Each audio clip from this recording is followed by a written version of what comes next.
ఈ సేవలు ఈ దేశానికి దళితుల జాతులకు అణిచివేత ప్రజలకు ఏదైతే సేవలు చేసినారో మనమందరం కూడా గుర్తించుకోవాలి.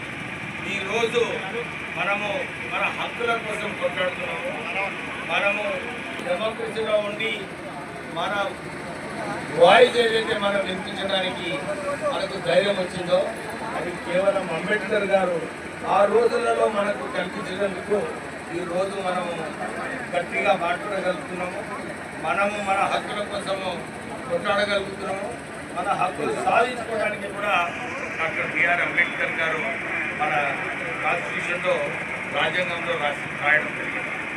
తెలంగాణ రావడము, మన దళితులకు రిజర్వేషన్స్, ఎకనామికలీ వీకర్ సెక్షన్స్కి రిజర్వేషను, మహిళల హక్కులు 50% వాటా వాళ్ళకి కల్పించాలని ఆ రోజులలో డాక్టర్ బిఆర్ అంబేద్కర్ గారు కొట్లాడడం జరిగింది.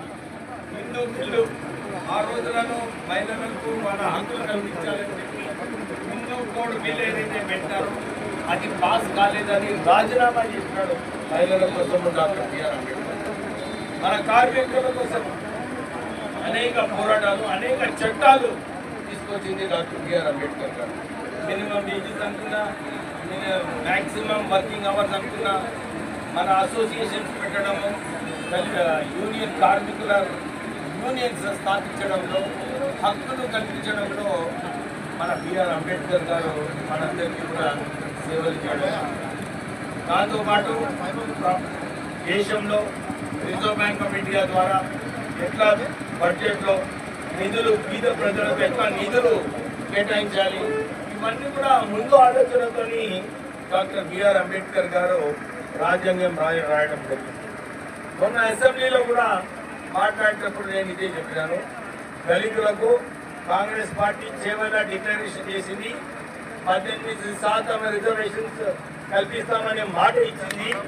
నేను డిమాండ్ చేస్తున్నాను ముఖ్యమంత్రి రేవంత్ రెడ్డి గారిని, మీరెట్లయితే అన్ని నిర్ణయాలు తీసుకుంటున్నారో మన దళితుల గురించి కూడా 18% రిజర్వేషన్ పెంచి 18% బడ్జెట్లో నిధులు కేటాయించాలని చెప్పి మేము డిమాండ్ చేస్తున్నాము. నేను సంవత్సరం నుంచి చెప్తున్నాను, మన లెడ్ క్యాప్ కార్పొరేషన్ మన చెన్నూరులో ఉంది.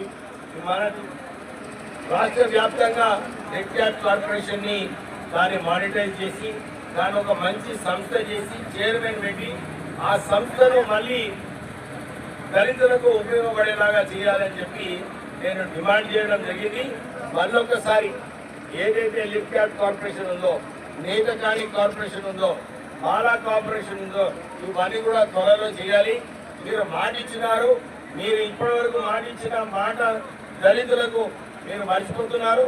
తొందరగా ఈ నిర్ణయాలు ఏదైతే మీరు మొన్న అసెంబ్లీలో చెప్పినారో డిసెంబర్లో మనం ఇది తొందరగా చేసుకుందామని చెప్పి ఏదైతే మాట ఇచ్చినారో అది మాట ఇవ్వాలని చెప్పి మేము డిమాండ్ చేస్తున్నాము. అంతేగాక ఎందుకంటే వారం రోజుల నుంచి ముఖ్యమంత్రి గారు చాలా విషయాలలో బిజీగా ఉన్నాడు. దళితుల విషయం మాట్లాడదామంటే ఆయనకు టైం దొరకలేదు. నేను ఈ వేదికతో ఎప్పుడు కూడా అంబేద్కర్ జయంతి రోజు దళితులకు ఏదో ఒక కార్యాచరణ రాష్ట్ర ప్రభుత్వం ద్వారా అనౌన్స్ చేయబడుతున్నది. ముఖ్యమంత్రికి నేను ఇదే విజ్ఞప్తి చేస్తున్నాను. ఇది ఒక మంచి అవకాశము. ఈ రోజు మీరు ఏదైతే 5 గంటలకు మీరు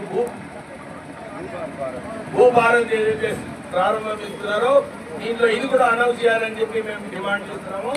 దళితులకు 15% రాష్ట్ర ప్రభుత్వం ద్వారా ఏదైతే కాంట్రాక్ట్స్ ఉన్నాయో అవి దళితులకు ఇవ్వాలి. దాంతోపాటు 15% ప్రొక్యూర్మెంట్ కూడా దళితులకు ఇవ్వాలని చెప్పి మేము డిమాండ్ చేస్తున్నాము. ఈ వేదిక ద్వారా ముఖ్యమంత్రి ఎంత బిజీ ఉన్నా కానీ దళితుల సమస్యల పైన ఈ కార్పొరేషన్స్ పెట్టడంలో, ఈ నిధులు కేటాయించడంలో, ఈ ప్రొక్యూర్మెంట్ పాలసీలో, ఈ కాంట్రాక్ట్ పాలసీలో దళితులకు ఉపయోగపడేలాగా మీరు నిర్ణయాలు తీసుకోవాలని చెప్పి డిమాండ్ చేస్తూ దళితులకు అందరికీ కూడా ఒకటే ఒక పిలుపు, మీరందరూ కూడా ఐక్యతంగా ఉండాలి. ఐక్యతంగా ఉన్నప్పుడే మనం అందరం కొట్లాడి మన హక్కులు మనం సాధించుకోవచ్చు. మీరందరూ కూడా ఇదే దృష్టిలో పెట్టుకొని మనమందరం కలిసి ముందుకు వెళ్ళాలని చెప్పి మీరందరూ